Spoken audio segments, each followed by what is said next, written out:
Hello students, Mr. Young here. Today is probably about September 26th, which means it's test review day. First test of the chapter, first review day. We have at our disposal a few tools to prepare us. We have the review page, which is like where this video is, a little forum. Post questions there and help each other out if you can. We have a study guide, which we always have, which is Google Doc'd in here. If that doesn't want to load up for you, you can either refresh the page or pop it out like this, and it pops out.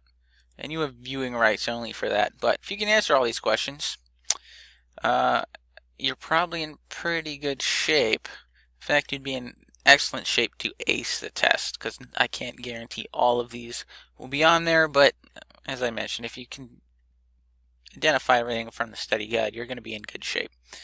Now, usually that's it, but because we fell on a Wednesday, that means it is current event Wednesday as well, and that's all there. It basically entails you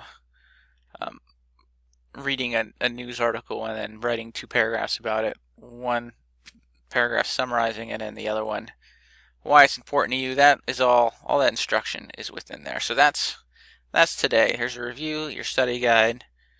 You happen to have a current event, and then the test is on the 27th, which is tomorrow.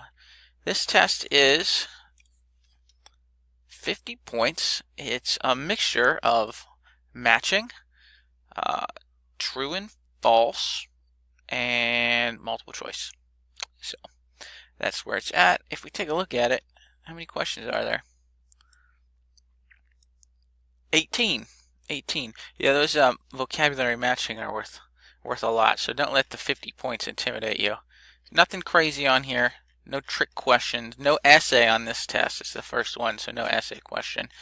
You have 2 attempts or 3 if you need them.